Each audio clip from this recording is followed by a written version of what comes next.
জ্ঞানলাকয় চক্ষুরুন্মিলিतं येन তস্मै শ্রীগুরবে নমঃ। শ্রী চৈতন্য মুকুট গিন্ন হরে কৃষ্ণেতি বর্ণকা নিমজ্জন্তং জগৎ প্রেমনি বিজয়ন্তং তদাহ। শ্রুতিমুপারে স্মৃতিমুপারে ভারতে মনে ভজন্তু বহুবিধ ওম নন্দং বন্দে দশালিন্দে পরং ব্রহ্ম নারায়ণ নমস্কৃত্য নরং চৈব নরোত্তমং দেবীং সরস্বতীং ব্যাসং ততো জয়মুদীরয়ে। হরে কৃষ্ণ কৃষ্ণ কৃষ্ণ হরে হরে হরে রাম রাম রাম হরে হরে। জয় গোবিন্দ শ্রী গোবিন্দ জয় জয় গোবিন্দ হে। রাধাকান্ত রাধানাথ রাধা প্রাণ বন্ধু হে। জয় রাধিকে শ্রী রাধিকে জয় জয় শ্রী রাধিকে। প্রদানন্দ শ্রী গোবিন্দ পরমানন্দ দায়িকে। জয় গোবিন্দ জয় গোপাল। আমাদের আশ্চর্য হচ্ছেন শ্রীকৃষ্ণ বহু বল্লভ কেন, এই বিষয়ে আমাদের আলোচনা হবে। শাস্ত্রে বলছেন তিনি কেন বহু বল্লভ হবেন না। শ্রীকৃষ্ণ অখিল রসামৃত মূর্তি। শ্যামসুন্দর যে মূর্তিটা অখিল রসামৃত মূর্তি, সমস্ত রসের মূর্তি। রস এই ঘনবতী হইয়ে ওই রূপ ধারণ করেছেন সিংহারসের মূর্তি শ্যাম রূপ। ওহ কি মাধুর্য রূপ তার! এই দেখি তো পাগল পাড়া মানুষ। ভক্তগণ শুধু এই রূপই দেখেন। এই জন্য রূপগোস্বামীপাদ তিনি বর্ণনা করেছেন ভক্তি রসামৃত গ্রন্থে প্রথম শ্লোকটায়, অখিলে রসামৃত মূর্তি পুরো শ্রীমোর যোদ্ধা তারকাপালি কলিত শ্যামা ললিত লাদা প্রাণ বিধর জয়তী বলে প্রথম শ্লোকটা দিয়ে এবার তিনি বর্ণনা করেছেন রূপগোস্বামীপাদ ভক্তি রসামৃত গ্রন্থে। এই জন্য তিনি বহু বল। তিনি ছাড়া আর ভজনীয় কে আছেন? গোপীদের কেন, সকলের ভজনীয় তিনি। তাকে বদন না করলে জীব ধন্য হতে পারবেন না। তিনি সকলের বল্ল বল্ল শুনি পতি স্বামী। এই বুঝিয়েছিলেন পার্বতী, তার জন্য তিনি নবদ্বীপে এসে ওই তপস্যা করেছিলেন গৌরী। তারপর গৌর সুন্দর তাকে সেই রূপ দেখিয়েছিলেন। আবার তিনি সকলের সঙ্গে কেবল সংকীর্তন করে চলেছেন। পার্বতী তো পাগল পাড়া হয়ে গেলেন, একই রূপ না। মহাদেব তো আমার পতি আছেন, কিন্তু গৌরকে পতি করা আমার দরকার। কি শিক্ষা দিচ্ছেন পার্বতী? সমস্ত জীবজাতিকে পার্বতী শিক্ষা দিচ্ছেন, কারণ তোমরাও গৌরকে পতি করো। তিনি আদিপতি। আবার রুক্মিণী দেবী বলছেন এই রক্ত মাংস শরীরে পতিকে পতি করু না, তারা মরি যাবে আর বিধবা হয়ে যাওয়া। এরকম আমি জেনে শুনে কাকে বিবাহ করেছি। কত শিক্ষা! পার্বতী পদ্ম বলছে হ্যাঁ, বাহ্য জগতে একটা স্বামী দরকার। তার চিহ্ন রাখলেন ভিতরে, আর জগৎপতি গৌর চিহ্ন রাখলেন ওই গৌর পদাঙ্ক ধরি নিয়ে তিনি স্মৃতি ধারণ করলেন। আমার গৌরপতির চিহ্ন আগে থাকবে। ওহ কি শিক্ষা! তিনি অখিল রসামৃত মূর্তি, তিনি সমস্ত রসের মূর্তি। তিনি সেখান থেকেই প্রেম রস আসেন জগতে। আমরা যেই সকলে আনন্দ করে আসি, রস পাচ্ছি, কোথার থেকে আসছেন? সব কৃষ্ণের থেকে। আমরা হাসি করি, মজা করি, হ করে হাসি, এগুলো কোথার থেকে আসছেন? বলি কৃষ্ণের থেকে আসছেন। কৃষ্ণ ভক্ত এইটা বুঝে কেবল কৃষ্ণ ভজন করেন। যারা বোঝেন না তাদের কথা আর কি বলব, কৃষ্ণ ভক্ত বুঝে তারা কৃষ্ণ ভজন করেন। অখিল রসামৃত মূর্তি, সর্বরসের সমরাধ্য দেবতা, সমস্ত রস 12টা রস সমভাবে সেখানে অবস্থান করেন। এজন্য তিনি সর্বরাধ্য দেবতা, রস দেবতা এবং রসময়।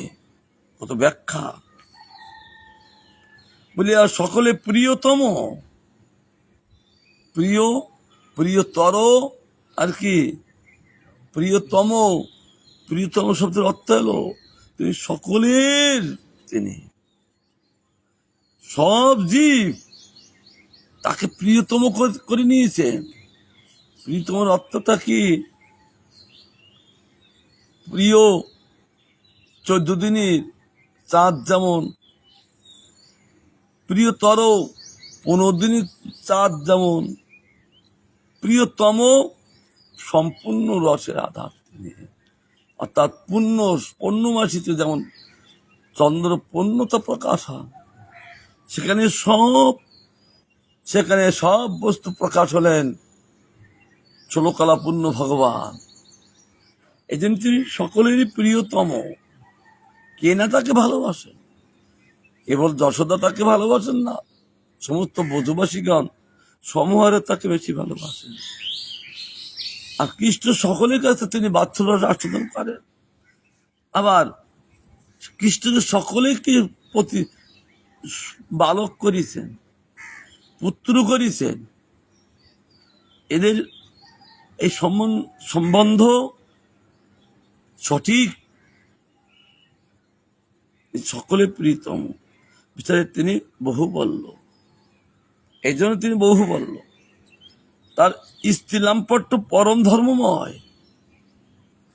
তিনি স্ত্রীর সঙ্গে লাম্পট্য শক্তির অর্থ হল স্ত্রীর প্রতি আসক্তি। কাদের প্রতি আসক্তি? গোপীদের প্রতি আসক্তি। গোপী কারা? তার নিজের শক্তি। তারা চেয়েছেন কৃষ্ণকে সুখী করবার জন্য, তার জন্য তাদেরকে তিনি সুখী করে চলেছেন। এই জন্য স্ত্রী লাম্পট্যতা পরম ধর্মময়, শ্রেষ্ঠ ধর্ম। আর একটা কি? ভক্ত বাৎসল্যের নিদানভূত। তিনি ভক্তের বাৎসল্য, পুত্র জ্ঞানে সকলকে তিনি সেইভাবে সুখী করেন, সেই ভগবান। এই জন্য বলছেন ভক্ত বাৎসল্যের নিদানভূত, তার উপরে আর বাৎসল্য নাই। এবার তো এ জগতে মায়েদের তো বাৎসল্য কি সীমিত, আর গোবিন্দের বাৎসল্য সমস্ত দেবীর প্রতি অসীমিত। কি মাধুর্য কথা! কেবল অসীমিত, আর ওর উপরে আর বাৎসল্য নাই। তার স্ত্রী লাম্পট্য প্রাকৃত নয়, যেহেতু তিনি আত্মারামগণেরও পরমারাধ্য আত্মকাম স্বরূপ, যারা নিরন্তর আত্মায় রমণ করেন, গোবিন্দের সঙ্গে নিত্য বিলাস করেন। এই জগতে তো নারী পুরুষ, এই জগতে বিচার, কিন্তু জীব মাত্রের প্রকৃতি, আর গোবিন্দ হলো পুরুষ।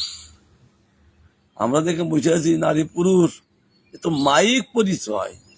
বাস্তবতা পুরুষটাই জীব হলো প্রকৃতি। সব প্রকৃতি শব্দের অর্থ হলো মায়ার থেকে প্রকাশ, আর গোবিন্দ একমাত্র পুরুষ।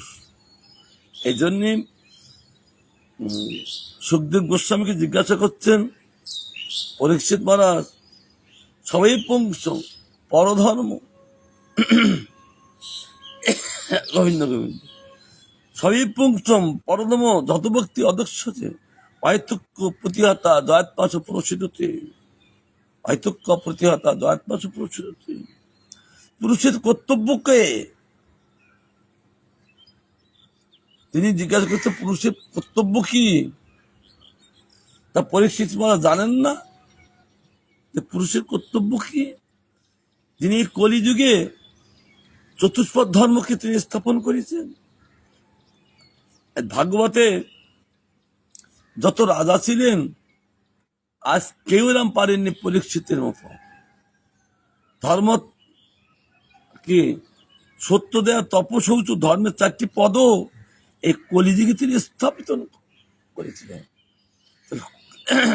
তা তিনি জানেন না যে এই পুরুষের ধর্ম কি, পুরুষের ধর্ম কি? পুরুষ বলতে কে? জীবজাতি। সে জীবজাতিকে পুরুষ বলেন কেন? এখানে অনেকে বলেন কেবল পুরুষের কথা, মায়েদের কথা বললেন না কেন? তারাও পুরুষ। কেন? দেহপুরীতে তিনি বাস করেন বলে প্রত্যেকের জীব ওই পক্ষীর মধ্যে, কাকের মধ্যে তিনি থাকেন। দেহপুরীতে তিনি বাস করেন বলে তাকে বলে পুরুষ। ভাগবত কারণ দেহগত বিচার করেন না, আত্মগত বিচার। তার জন্য বলছেন তিনি যে স্ত্রীলাম্পট্য প্রাকৃত নহে, সে রস প্রকাশ। যেহেতু তিনি আত্মারামগণের তারা আত্মায় রমণ করেন, ভাগবতের শ্লোক বলতেন আত্মার আমার সমনীয় নির্গন্ত অপরক্রম কুর্বন্ত ঐতম ভক্তি মৃত্যুন্মত গুণহরি। আত্মারামগণ কেবল গোবিন্দকে আত্মায় রমণ করেন এবং পরমারাধ্য উনি ছাড়া আরাধ্য বলতে আর কেউ নেই। আর আত্মকাম সকলে আত্মায় তাকে পাওয়ার জন্য কামনা করেন, তাকে সেবা করার জন্য। এজন্য এই জগতে বস্তু সেখানে কিছু নাই। যারা আত্মারাম, আত্মাকাম, তারা স্বরূপ। আবার মধুর রস বিচারে তার স্ত্রীলাম্বর স্বভাব প্রকাশিত হয়। মধুর রস আর স্ত্রীলাম্বর তো প্রকাশিত হবেই, তার স্বভাব পরমানন্দময় বলিয়া তিনি সকলে প্রিয়তম। তুই সকলকে আনন্দ দিয়ে থাকেন, জীব জাতিকে। যেহেতু গোবিন্দরও লব্ধানন্দী, তাকে লাভ করলে জীব চিরদিন সুখী হন। আমরা এই সাধন মতন করছি কি জন্য? ওই তাকে লাভ করার জন্য। তাকে লাভ করলে জীব এই জগতের বস্তু আর যে কিছু আছেন সব পরিত্যাগ হয়ে যায়। আমরা সাধন মতন উদ্দেশ্য হলো তাকে লাভ করা। তাকে না লাভ করলে সেবা হবে না। তাহলে আমরা কিরকম ভূমিকা আছি দেখি বিচার করলে বলা যাচ্ছে আমরা কোন ভূমিকায় আছি, কি যে সাধন সব আমাদের ওই পরীক্ষার খাতার থেকে সব বাদ। তথাপি ভালো করতে থাকো, একদিন না একদিন, একদিন না একদিন হবেই। যেহেতু দুর্গম পথ, চলতে সময় লাগে। হ্যাঁ, সেটা হেঁটে যেতে হবে। তার জন্য বলতে এখন থেকে চলো, বুড়ো বয়স চলতে পারবে না, আগের থেকে চলো। এই জন্য বলছেন তিনি পরমানন্দময় বলিয়া তিনি সকলে প্রিয়তম হইয়া থাকেন। সকলের প্রিয়তম তিনি। কে না ভালোবাসে কৃষ্ণকে? কৃষ্ণকে কে না ভালোবাসেন? সকলে তাকে ভালোবাসেন। যেহেতু তিনি আত্মার আত্মা, পরমাত্মা, তার জন্য তাকে কে না ভালোবাসেন? কে বলবেন না তাকে ভালোবাসবো না? যদি কেউ বলেন জানতে হবে সে মায়ায় মুগ্ধ। বিচার তিনি নিরুপম প্রেমের বিগ্রহ। তিনি কেবল নিরুপম প্রেমের বিগ্রহ। নিরুপম, নিরুত্তম, অনুপম, অনুত্তম ধাম তিনি। অর্থাৎ প্রেম বিলাস রস পিপাসুদের তিনি একমাত্র প্রিয়তম বলিয়া প্রীতম হইয়া থাকেন। কেবল প্রেম রস আস্বাদন যারা করেন, পিপাসুদের, যাদের এই পিপাসা জেগেছেন, তাদেরই একমাত্র প্রিয়তম হইয়া থাকেন। তাদের পিপাসু জাগেনি, তাদের তিনি প্রিয়তম হতে পারবেন না। জানতে যা পিপাসু লোভ জেগেছেন, যে ব্যক্তি জল পাওয়ার জন্য ছুটিছেন, যে ব্যক্তি গোবিন্দের প্রেম বিলাস লাভ করার জন্য পিপাসু জেগেছেন, তিনি একমাত্র প্রিয়তম ইহা থাকেন, অন্য কেউ নয়। কারণ তিনি কে? চিত্র স্বরূপা বিচিত্র রূপ, বিচিত্র কর্তা বিচিত্র ভক্তা, বিচিত্র বক্তা বিচিত্র নেতা, বিচিত্র লীল বিচিত্রশীল। তিনি বিচিত্র স্বরূপবান, তিনি স্বরূপে অবস্থান করেন। জীব তো স্বরূপে অবস্থান করেন না, বিরূপে অবস্থান করতেন এই জগতে এসে। তাই বলতে তিনি বিচিত্র স্বরূপবান, বিচিত্র রূপ সৌন্দর্যমান। তার যে রূপ বিচিত্র সৌন্দর্যবান, কি অপূর্ব! এই জন্য তাকে কেউ দেখে তৃপ্তি লাভ করতে পারেন না। পুনঃ পুনঃ দেখছেন ভক্তগণ, কিন্তু তাকে থেকে কেউ তৃপ্তি লাভ করতে পারছেন না। সে ভগবানকে, কি মাধুর্য কথা! আবার তিনি বিচিত্র কর্তা, এরকম ভাবে দেখা যায় না জগতে। বিচিত্র চমৎকৃত করে দেয়, একই বহুরূপ প্রকাশ করে। প্রত্যেক জীবের মধ্যে আছেন একই ভগবান, কিন্তু বিচিত্র ভাবে। এই জন্য কেউ কারোর সঙ্গে মিললে একই ভগবানের, একই ভগবান এই ভাব। তুই বিচিত্র ভোক্তা, বিভিন্ন সেই রস আস্বাদন করে। বিচিত্র রসের বক্তা, তিনি বিভিন্ন রূপে ওই তিনি রসের বক্তা। আবার বিচিত্র রসের নেতা, এই জগতের নেতা কি করে? এই ভগবান বিচিত্র রসের নেতা, আদি নেতা। তাদের সকলে তার কাছে যেতে হয়। বিচিত্র লীলাময়, তিনি বিচিত্র লীলাময়। কেবল তিনি বিচিত্র লীলা করে চলেছেন।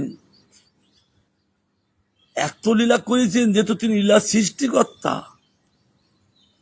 সঙ্গে সঙ্গে লীলা সৃষ্টি করে সেই লীলা করে সকলকে সুখী করতেন। আবার তিনি খেলা সৃষ্টিকর্তা,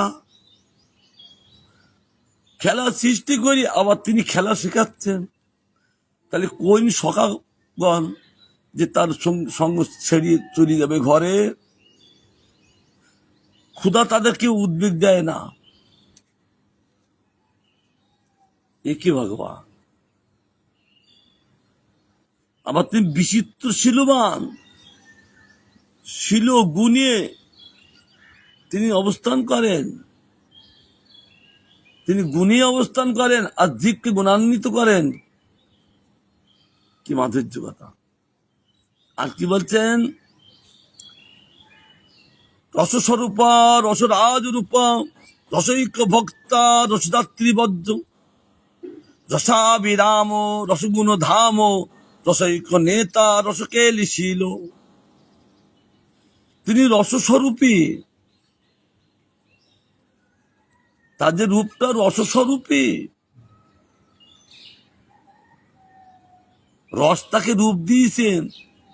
ওই সিংহার রস, শ্যামরস, শ্যামমূর্তি, তিনি রসরাজ বিলাসী। কেবল রসের রাজা তিনি, তাদের সঙ্গে বিলাস করেন। আর রসের একমাত্র ভোক্তা তিনি, তিনি একমাত্র ভোগ করেন। তিনি রসদাতাদের অন্যতম। যারা রস দান করেন তাদের সেই রসদাদাতে অন্যতম, তার মতো দ্বিতীয় কেউ নাই। তিনি রসের অবিরাম, অটোমেটিক তিনি দিয়ে চলেছেন। চিরাদা গোবিন্দ প্রেমানন্দ কন্দ বৃন্দারণ্য অবিরাম।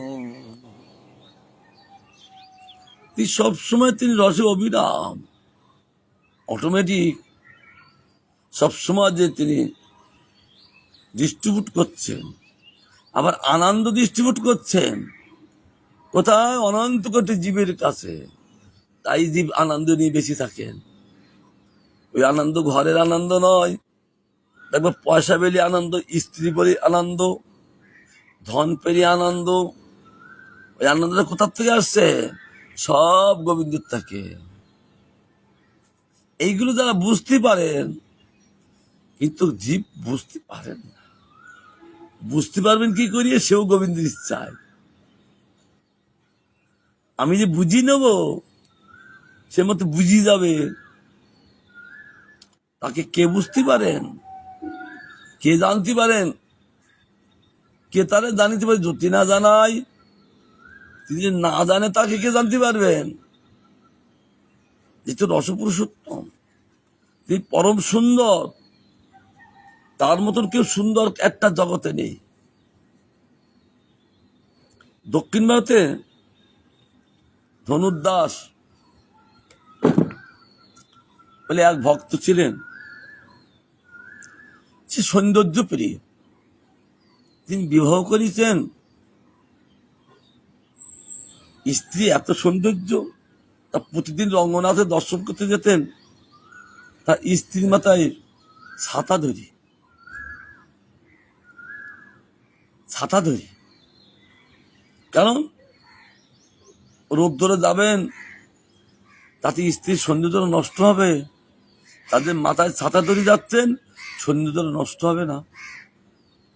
এই যে স্ত্রীর মাথায় ছাতা ধরে আসেন রঙ্গনাথকে দর্শন করতে, আর ওখানে রামানুজ আচার্য, ওখানে তিনি ভজন করেন, ওখানে তার সমাধি আছেন। সেখানে ওরা দেখেন ব্যতিরিক কেন? কোথায় স্ত্রী ছাতা ধরবেন স্বামীর মাথায়, এখন স্বামী ধরিয়েছেন স্ত্রীর মাথায়। আবার মেয়েটাও তো সৌন্দর্য, সুন্দরী। একদিন ডাকলে ধনুর্দাস, তুমি স্ত্রীর মাথায় তুমি ছাতা ধরে আসো কেন? তা বলছেন, প্রভু আমি সৌন্দর্য প্রিয়। কারণ ওই রোদে আসা হয়, তোকে মতো প্রচুর রৌদ্র, হেঁটে হেঁটে আসছেন, তা রোদে আসা হয়, তার সৌন্দর্যটা নষ্ট হয়ে যাবে বলি। আচ্ছা আচ্ছা, এসছি তোমার বেশি দিন সৌন্দর্য দেখায়, এদিকে ধ্যান দাও, ওদিক করতে যাবে পরে কর। কারণ ওদিক ধ্যান দিলে এদিকে ধ্যান হারিয়ে যাবে, তাই নাম্বার 0 হয়ে যাবে। ট্রেনটা আসছেন, ট্রেনটা ধরার ধ্যান রাখতেন, উঠে গেলা চিন্তা। এই জন্য এদিকে ধ্যান দাও। রাজধানী বলছেন, তোমার এসছি তো আমি সৌন্দর্য দেখাই, তুমি এই সৌন্দর্য ছেড়ে দেবে? বলে হ্যাঁ, এসছি বেশি দেখালি আমি তো একটু ছেড়ে দেবো। সঙ্গে সঙ্গে রামানুজ সে ধনুর্দাসের গায়ে স্পর্শ করলেন, হাত দেখছে রঙ্গনাথ, ওরে সর্বনাশ, সুন্দর, পরম সুন্দর, অত সুন্দর কেউ নেই। আর তাকিয়ে দেখেন তার স্ত্রী, কোথায় সৌন্দর্য? আজ আমার শ্রেষ্ঠ সৌন্দর্য সে রঙ্গনাথ। সঙ্গে সঙ্গে স্ত্রীর প্রতি আসক্তি, সৌন্দর্য কেটে গেল, তিনি পরম ভক্ত হয়ে গেলেন এবং সেই সৌন্দর্য রস পান করতে, তিনি সৌন্দর্য প্রিয়। আর তিনি যখন আসতেন, আর রঙ্গনাথ তিনি সম্পূর্ণ সৌন্দর্যতে অবস্থান করতেন, তাকে সৌন্দর্য রস পান করাতেন।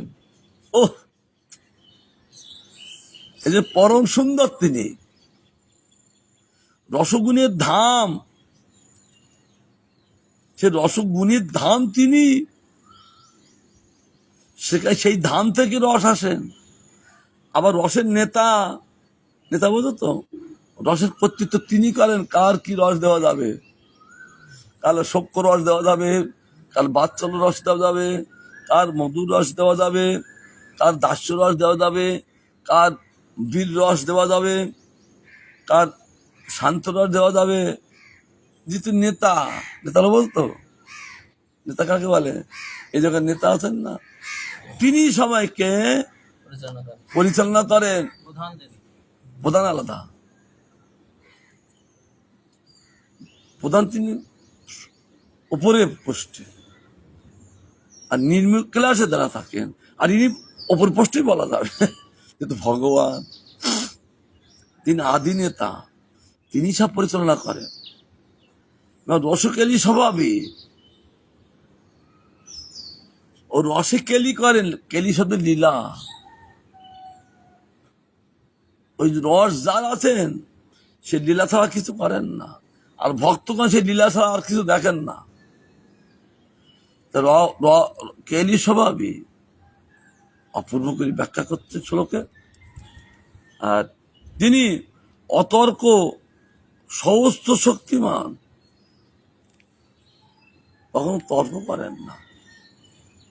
যারা তর্ক করে তারা পরাজিতই যান, তাদেরকে তিনি তর্ক করেন না। আর সমস্ত শক্তিমান, সমস্ত শক্তিমানের মধ্যে কত শক্তিমান তার কেউ জানেন না, অনন্ত শক্তিমান। শক্তিগণ তাকে নানাভাবে সেবা করেন। কে কে? লীলা শক্তি, ভূশক্তি, শ্রীশক্তি, হল্লাদিনী শক্তি, জ্ঞান শক্তি, সম্বিত শক্তি, বহু শক্তি নিয়ে তিনি লীলা করেন। তার জন্যে সেই প্রভুকে নানাভাবে সেবা করেন এ শক্তিগণ।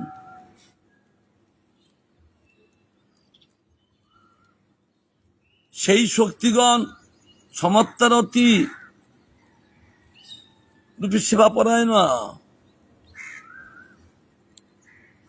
একমাত্র গোপীগণ। শক্তি, অনন্ত শক্তি তার জন্য আমাদের শাস্ত্রে বলেছেন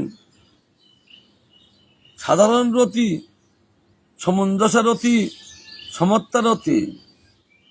এই কুব্জার মধ্যে সব সাধারণ রতি। ও নিজে গোবিন্দকে ভালোবাসে। গোবিন্দ যে কে,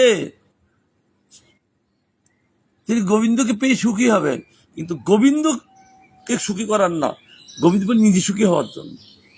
এই জন্য আমরা সাধারণ রতি। মহিষীর মধ্যে আছেন সমঞ্জসা রসি। সমঞ্জসার শব্দ অর্থ হইল সমহারে চলে। আর সমস্ত রস পান করান গোবিন্দকে একমাত্রই বোধগোপীগণ বোধধামে। তাই বলছে সমাত্তারতি, সেই শক্তিবান অর্থাৎ বোধগোপীগণ।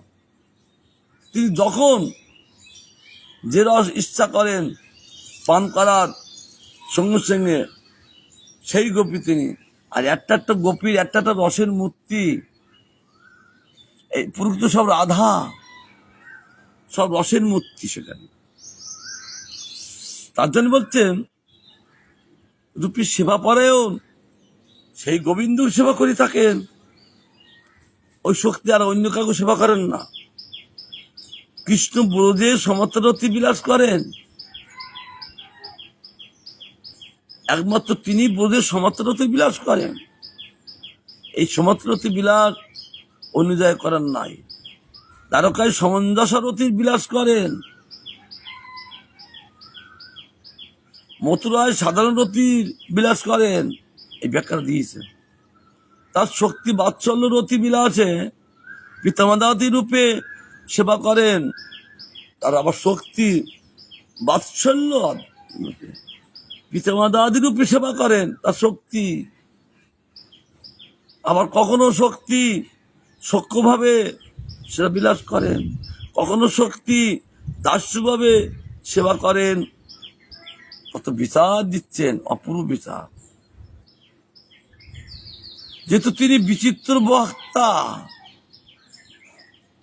তিনি বহু রকম ভোগ করতে পারেন, আস্বাদন করতে পারেন, ভোগসদ আস্বাদন।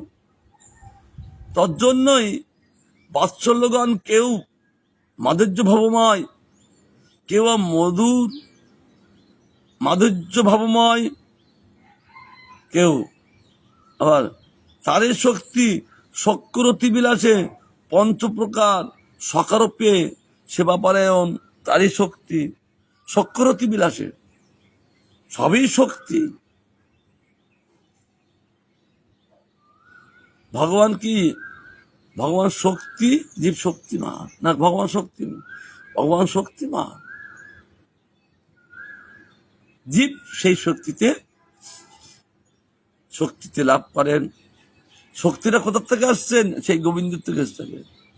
যখন শরীরের মধ্যে কিছু হয়, দুর্বল হয়, ওষুধ খেতেই থাকেন, কিন্তু সবল আর হয় না।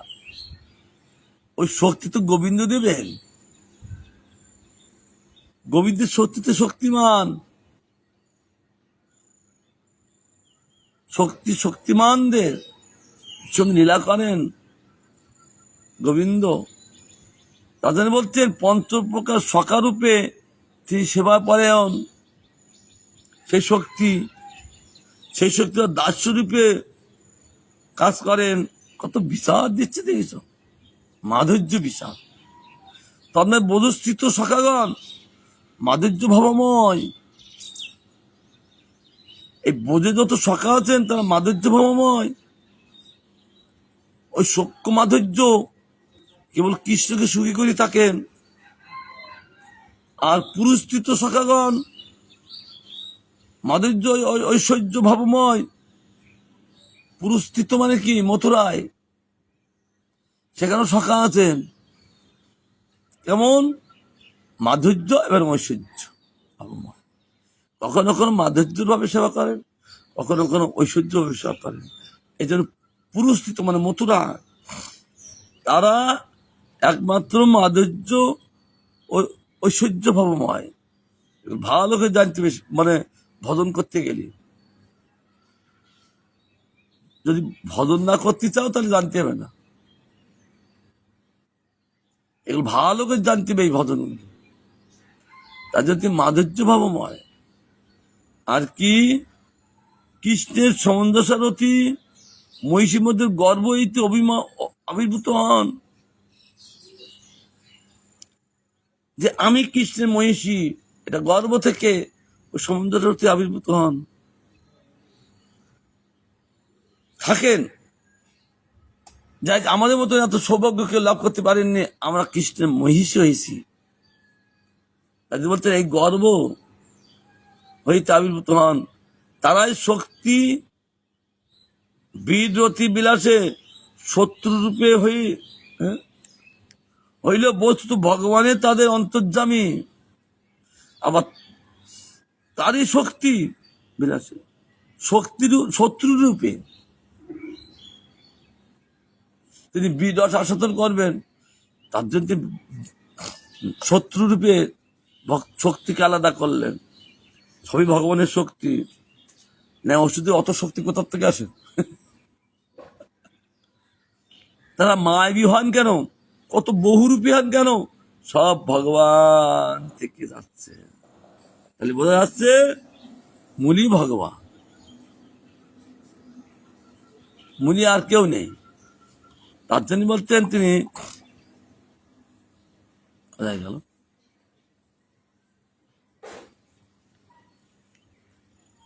ও শত্রুরূপে হইলেও বস্তু তো ভগবানের তাদের অন্তর্যামী। তারাই শত্রুরূপে অসুরগণ, তাদের অন্তর্যামী ভগবান। তাদের কাছ থেকে কি রস আস্বাদন করতে হবে, ভগবান তাদের অন্তঃপ্রেরণা করেন। আর তারা ব্যতিরিক হইয়ে ভগবানকে সেই রস আস্বাদন করান। কি মাধুর্য, ভগবান কি মাধুর্য লীলা করে চলেছেন। তিনি মুনিদের মাধ্যমে অভিশাপ যোগে শত্রু ভাবাপন্ন করত, তাদের সেই বিরাধী রস আস্বাদন করেন সেই ভগবান মুনিদের মাধ্যমে। এই যে মণিগণ ঋষিগণ তারা যে ওদেরকে অভিশাপ দিচ্ছেন, তার কে অধিকার দিয়েছে অভিশাপ দেওয়া? তাদের যে অভিশাপটা দিচ্ছেন, কে অধিকার দিচ্ছে তাকে অভিশাপটা দেওয়া? মুনিদের কি ক্ষমতা আছেন? বলছে তাদের মাধ্যম দিয়ে অভিশাপ্ত করান। যেমন জয় বিজাকে চতুর্শনের দ্বারা অভিশপ্ত করালেন, মাধ্যম, ওইটা মাধ্যম। আবার তাদের কাছে বিদ্যার ভগবান আস্বাদন করেন, সব ভগবান। আর কি করছেন?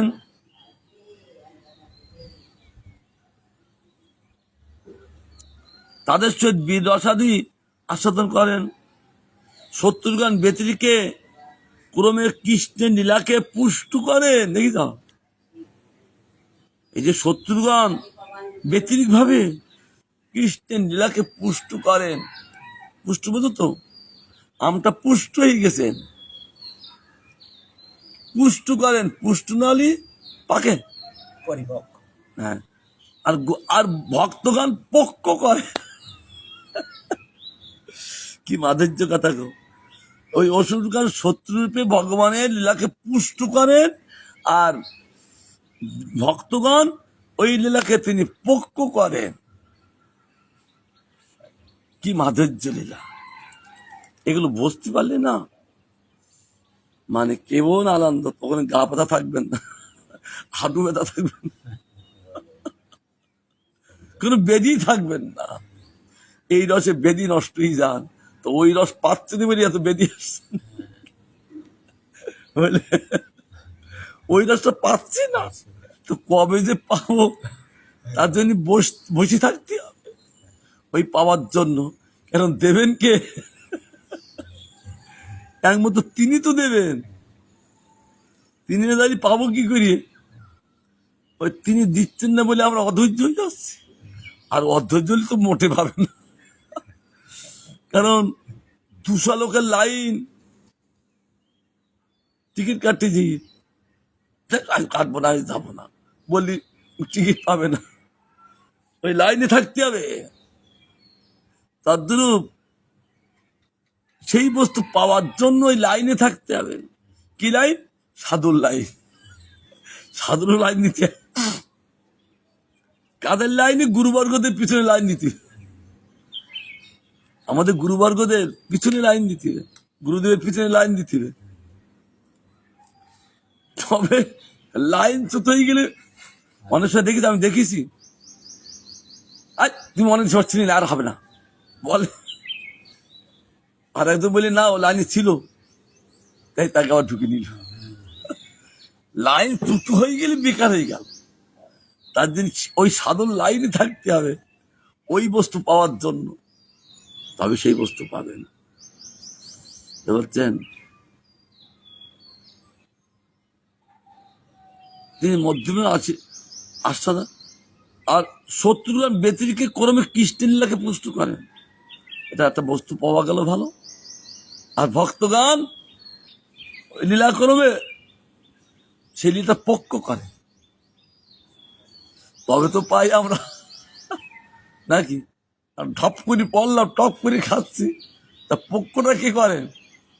এই ভক্তগণ তিনি পক্ষ করেন, আর সেটা আস্বাদন হয়।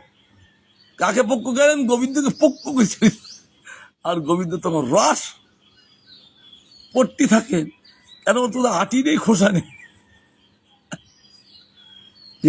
এই যে আমে, কেন সেদিন পাঠ করছিলাম, এই যে আমে আটি নেই, খোসা নেই, কেবল রস।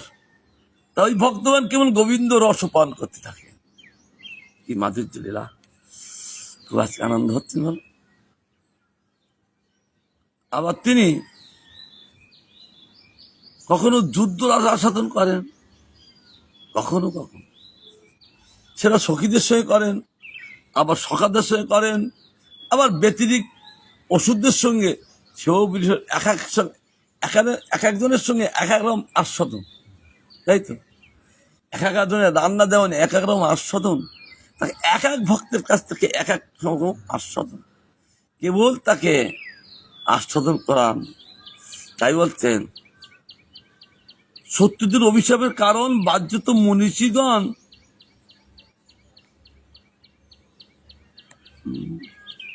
মুর্শিদগণ হইল বস্তুত ভগবানের তাদের অন্তর্যামী, অন্তর্যামী রূপে তাদেরকে অভিশাপটা করান। বাহ! তিনি মুনি মানে মাধ্যমে তিনি অভিশাপের যোগে শত্রু ভবন করত, তাদের সে বিদশাদি আচ্ছাদন করেন। শত্রুগণ ব্যতীকে ক্রমে কৃষ্ণের লীলাকে পুষ্ট করেন, তাতে কৃষ্ণের বীর্য ও ভগবত্তা প্রকাশিত হয়। ভগবানের বীর্যতা প্রকাশ করেন অসুরগণ, আর তাতে কি হয়? ভগবানের যে ভগবত্তা সেটা প্রকাশ করেন এই অসুরগণ। একলা ঈশ্বর কৃষ্ণ আশ্বভৃত্ত, যারে জয়িতে না চাই তৈতে কে নিত্য। আমরা মনে করি আমি নাচি, না, যারে যেই রকম নাচাই সেই জীব তেমনি করে নাচে। আমরা নাচি না, কিন্তু এই বুঝতে পারলে আনন্দ। তিনি নাচান, তিনি তো নাচান তো অন্য লোক নয়। তার জন্য বলতে তিনি এইগুলো সব করতে থাকেন। এই তত্ত্ববেদের কৃষ্ণমিত অন্যের স্বতন্ত্রতা সিদ্ধ হয় নাই। এই যে তত্ত্ব বিচারে বিচার করলে কৃষ্ণমিত অন্যের স্বতন্ত্রতা সিদ্ধ হয় না, তার এই যে স্বতন্ত্র নাই। একটুখান দিলু আবার সেটা কন্ট্রোলে। একটা গরুকে স্বতন্ত্রতা কি জানো তো? ফোঁটা মেরে রাখেন, ওইটুকু স্বতন্ত্র। আবার তিনি কন্ট্রোল করেন। ভগবান তাদেরকে স্বতন্ত্র দিয়েছেন, কিন্তু কন্ট্রোল করছেন কে? ভগবান। সিদ্ধ হয় নাই। অন্যের স্বতন্ত্র তো কৃষ্ণ প্রতন্ত্র বিচারে প্রতিষ্ঠিত। অন্যের যে স্বতন্ত্রতা আছেন নিজে চলার, সেটা বলতে কৃষ্ণেরই।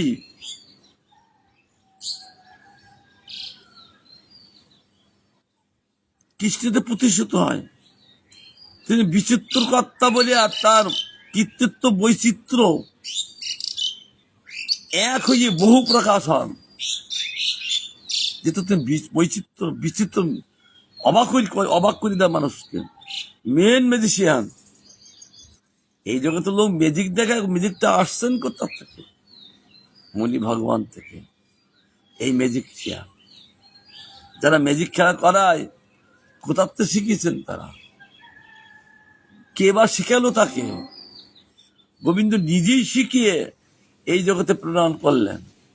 তারাই ম্যাজিশিয়ান, তারাই দেখান। ওহ কি হো! তাই বলছেন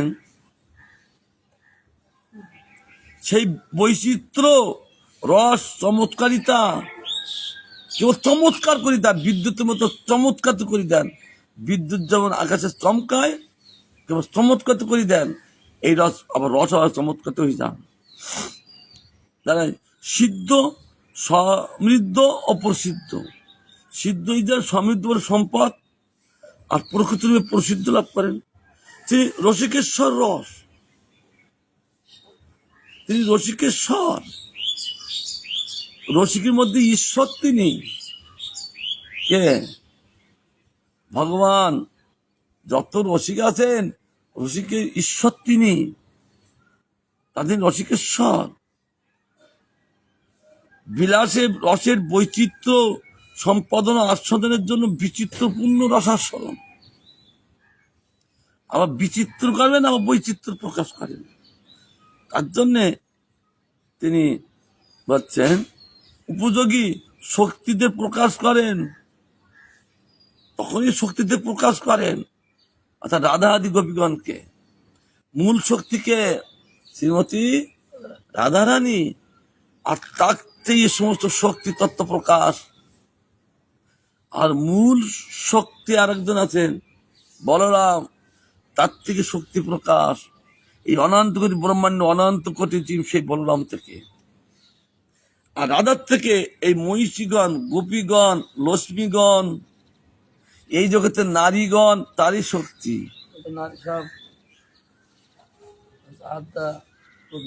হ্যাঁ, সব রাধারই। এটা যারা বসবেন, নারীর প্রতি কখনো ভোগ বিলাস করবে না। তবে ভগবান মাইক ভাব তাদের অন্তর্প্রকাশ, তাদের সঙ্গে আমার লীলা বিলাস করি থাকেন, তার জন্য বিবাহ কার্য থাকেন। তাই বলে তার মধ্যে অত্যাশক্তি নয়, লাম্পট্য নয়, যাকে ভগবান আমার দিয়েছেন। এরা ভক্ত বলেন, ভক্ত বলছেন এই তোর স্ত্রী কিন্তু মরে যাবে। ভগবান বলছেন, বলছে ভগবান স্ত্রী কি আমার নাকি? ও তো তুমি আমাকে দিয়েছ, তুমি নিবে তো আমার আশ্চর্য কি? ভক্ত হইলে বলেন না ভগবান আমার স্ত্রী মরে দিলে আমি কি করবো, আমার কে খাওয়াবে? বলেন না। যারা ভক্ত না তারা বলে ভগবান তুমি দিয়েছ এই স্ত্রীকে তোমার সংসারে থাকার জন্য। তাহলে তারা জানেন ভগবানের বীর্যকে আশ্রয়কে তার পুত্র কন্যা হচ্ছে, তারাও জানেন ভগবানের বীর্য আমার না। তার দিন তার ভগবানের সঙ্গে যুক্ত থাকেন, তাদের সংসার করিও সংসারের যত ময়লা তাদের গায়ে লাগে না। এবার তিনি প্রকাশ করেন শক্তিগণ শক্তিমানের ইচ্ছা ক্রমে বিচিত্র ভাব চেষ্টাটি প্রাপ্ত হয়। এই যে শক্তিগণ ও শক্তিমান ভগবান, তার ইচ্ছা ক্রমে ভগবান যখন ইচ্ছা তারা বুঝতে পারে, ভাব চেষ্টাতে প্রাপ্ত হন। বহু ভাব তিনি বহুভাবে আস্বাদন করেন, তার জন্য সব প্রকাশ করেন। অতএব তাদের সেই সেই অনুকূল ও প্রতিকূলময় ভাব চেষ্টা দিয়েও ভগবত অনুমোদিত, কখনো অনুকূল কখনো প্রতিকূল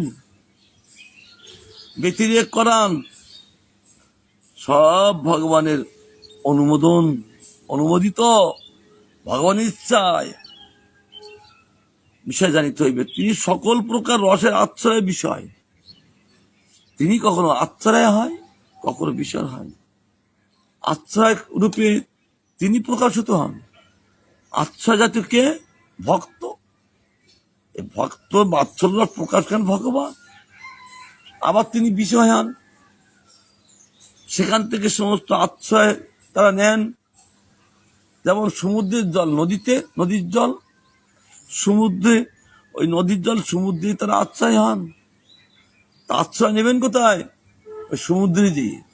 তাই বলছেন ভগবান হলো তো বিষয়, ওখান থেকে আর রাধাদি কবি আশ্রয়।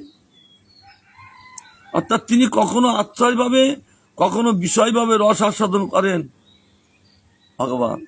কখনো ভক্ত রূপে কলিযুগে, যেমন তিনি কি রূপে?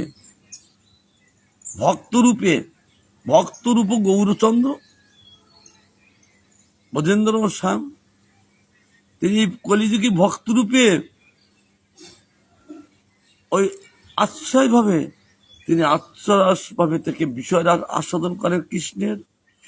কি সুন্দর!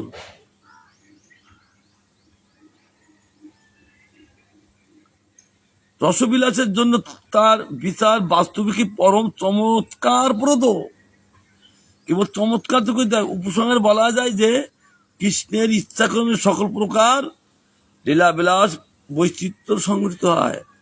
এই যা কিছু কৃষ্ণের ইচ্ছাক্রমে, আজ যেমন এই যে চলছি কৃষ্ণের ইচ্ছায়, এই যেখানে হরিকথা বলছে তারও ইচ্ছায়, মূলে তিনি বলাচ্ছেন। এটা বুঝতে পারলি গেল। এটা বুঝেছিলেন বলে কে?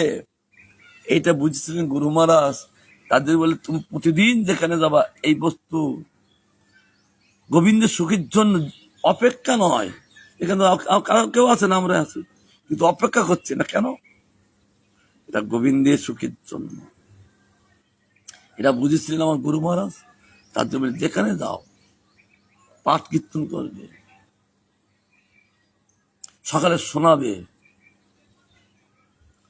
তাহলে তিনি বুঝেছিলেন। আমরা বুঝতে না পারলে লোকের বাড়ি গিয়ে শুই থাকি সাধু হই।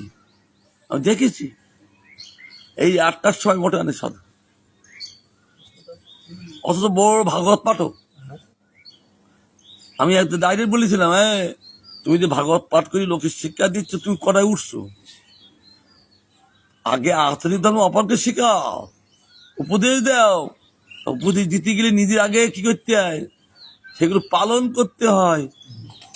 না করলে উপদেশ দেবেন কি করে? এটা তিনি সংগঠিত। এই বলে আমি সমাপ্ত করছি। তিনি প্রসন্ন হন। আবার অল্প অল্প করে করতে হবে, সেটা প্রতিদিন খাদ্য তো। হ্যাঁ,